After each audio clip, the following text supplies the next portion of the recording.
আজকের মূল বিষয় হচ্ছে থরস অফ বিলাল ভাই।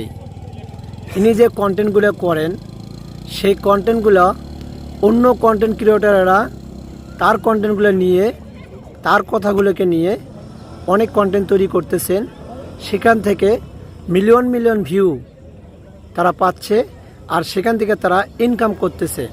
এখন আমার প্রশ্ন হচ্ছে, এই থরস অফ বিলাল ভাই যে স্ট্রাইকগুলো দিচ্ছেন, মানে রিপোর্টগুলো করতেছেন, অনেকের আইডি কপিরাইট হচ্ছে, ফ্ল্যাগ পড়ে যাচ্ছে বা মনিটাইজেশন চলে যাচ্ছে, এমন কিছু করছেন। এই বিষয়ে কিছু কথা বলবো, কোনটা অন্যায় আর কোনটা নেই এখান থেকে আমরা জানার চেষ্টা করব। আমার সাথে আছে বর্তমান আবু সাইদ ভাই এবং আমাদের সাথে আছে গাজীপুর থেকে মামুন আলী ভাই, এমডি মামুন আলী ভাই। ঠিক আছে, তাদের কাছে জিজ্ঞেস করব। আর বিল্লাল ভাইয়ের পক্ষে আছেন আমাদের আবু সাইদ ভাই, আর বিপক্ষে আছেন আমাদের মামুন ভাই। তো আমরা চলে যাচ্ছি সেই দুই তারকার কাছে, আমাদের এই বিলাল ভাইয়ের তর্ক বিতর্কী অনুষ্ঠানে চলে যাচ্ছি। সবাই পাশে থাকুন, আমাদের সাথে থাকুন। তা আমরা চলে যাচ্ছি আগে বিলাল ভাইয়ের যে ভক্ত আবু সাইদ ভাই, তার কাছে চলে যাচ্ছি কেন স্ট্রাইক দেবে না। আচ্ছা আবু সাইদ ভাই, আপনি বলবেন আসলে থরস অফ বিলাল ভাই যে কপিরাইট মানে স্ট্রাইকগুলো দিচ্ছে, মানে তার ভিডিওগুলো অন্যরা নিয়ে, মানে তার কথা কি তার ভিডিওগুলো চুরি করে অন্যরা ভিডিও কন্টেন্ট করতে এখান থেকে লাখ লাখ টাকা কামাচ্ছে। তো সেই কথা হচ্ছে সেজন্য দেখতে পারে তাদেরকে স্ট্রাইক দিয়ে দিচ্ছেন, মানে কি তাদেরকে রিপোর্ট করতেছেন ফেসবুকের কাছে। তো পরবর্তী তারা ফ্ল্যাগ খেয়ে যাচ্ছেন বা কপিরাইট হয়ে যাচ্ছে তার ভিডিওগুলো, তো আজকে মনিটাইজেশন হারাচ্ছেন, অনেকে আইডিও হারাচ্ছেন অনেকেই। সে বিষয়ে আপনি একটু মন্তব্য একটু জানান, আপনার কাছে আসলে বিষয়টা কীরকম মনে হচ্ছে? বিষয়টা আমার কাছে নেগেটিভ হচ্ছে, পজিটিভ হতেছে না।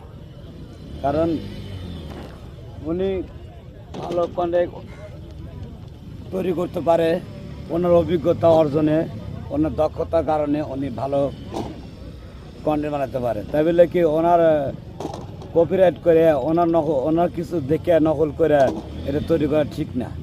এটা আমার কাছে পজিটিভ না, এটা নেগেটিভ।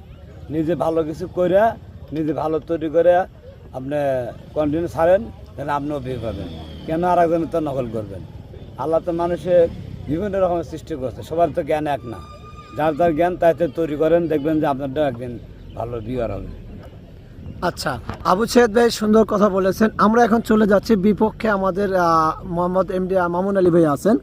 মামুন আলী ভাই, উনি যে বিলাল ভাই থরস অফ বিলাল ভাই যে কন্টেন্ট চুরি করার দায়ে স্ট্রাইক দিচ্ছেন, মানে রিপোর্ট করতেছেন, সেই দায়ে কিন্তু অনেকের ফেসবুক আইডি বা পেজগুলো হারিয়ে যাচ্ছে বা ফ্ল্যাগ খেয়ে যাচ্ছেন, কপিরাইট খেয়ে যাচ্ছেন।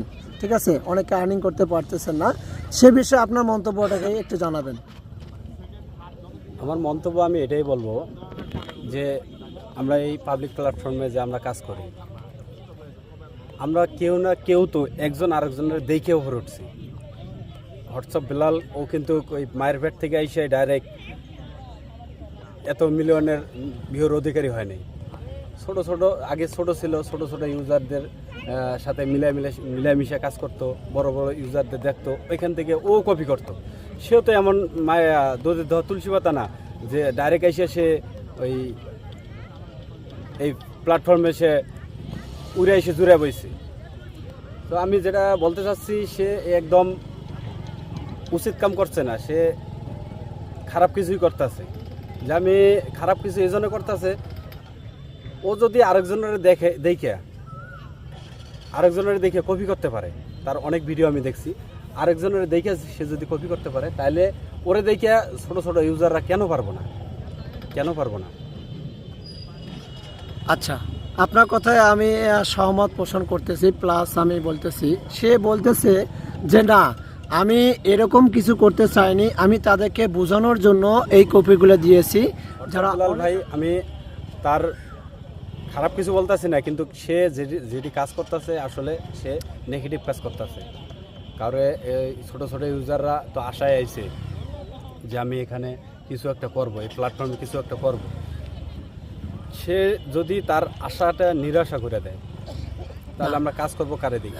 থরস অফ বিলাল ভাই বলতেছেন যে আসলে আমি এমন কোনো কিছু করতে চাইনি, আমি চাইছিলাম শুধু তারা যেন নিজে থেকে কিছু কন্টেন্ট তৈরি করে। না, এখানে কথা আছে। কথাটা হলো সে তো ডাইরেক্ট ইনভলভ, তাকে নক না করে ডাইরেক্ট ইনভলভ, তার একটা কথা কপি করছে, হ্যাঁ করতে পারে, ডাইরেক্ট ইনভলভ তারে হয় কিক মারতেছে আর না হলে তার স্ট্যাক মারতেছে। আর স্ট্যাক মারলে তো আইডি এখানে থাকে না, স্ট্যাক মারলে ডাইরেক্ট আইডি ব্যান হয়ে যায়, এটা সবাই জানি, আমরা কে না জানি।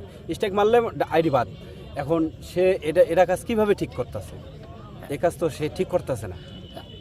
আমি যেটা কথা বলতে চাচ্ছি সে কথা উনি আর কি ওনার কথায় বোঝাচ্ছেন যে আসলে আমি স্টেক দিতে চাইনি। আমার কথা হচ্ছে তারা নিজে থেকে বেরিয়ে আসুক, নিজে করা কিছু চিন্তা ভাবনা করুক, যেটা অনেক আগে অনেক বড় বড় কন্টেন্ট ক্রিয়েটর করলে আজকে এই পর্যায়ে যাওয়া লাগতো না।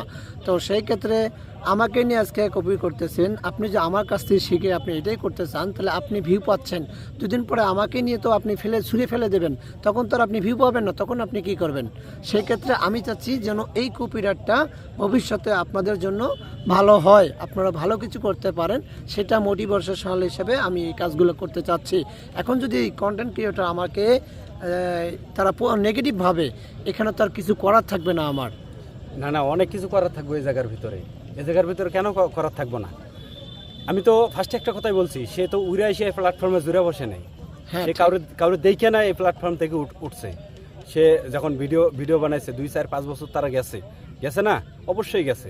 তা আমি হোয়াটসঅ্যাপ বিলাল ভাইয়ের এই কথাটা আমি সতর্ক করে বলতে চাচ্ছি যে আপনি একটা ছোট ইউজারে কিক মারতে পারেন না, তারে আপনি নক করেন যে তুমি আমার এই ভয়েসটা ছাড়ো না। হ্যাঁ, আপনার ভিডিও তার ভালো লাগতে পারে, আপনার ভালো একজন তারা ফ্রেন্ড, ভালো একজন তারা আপনার কলিজার ভাই ব্রাদার হতে পারে, কিন্তু তাই বলে আপনি যার ভিডিও পাচ্ছেন, যার পাচ্ছেন, আপনি খেলে আপনার একটু নমুনা পাওয়ার লগেই আপনি কিক মারতেছেন, এটা একদম স্টেক মারতেছে আর কি। আচ্ছা, অসংখ্য। এর পরবর্তী আমরা যাচ্ছি আবার সেই বিলাল ভাইয়ের পক্ষে থাকা সেই আবু সৈয়দ ভাই, তার কাছে যাচ্ছি। আবু সৈয়দ ভাই, আবার তার প্রসঙ্গে একটু কি বলবেন, একটু জানান। আমি বলতে চাচ্ছি যে বর্তমান যুগ হলো মোটিভেশন যুগ।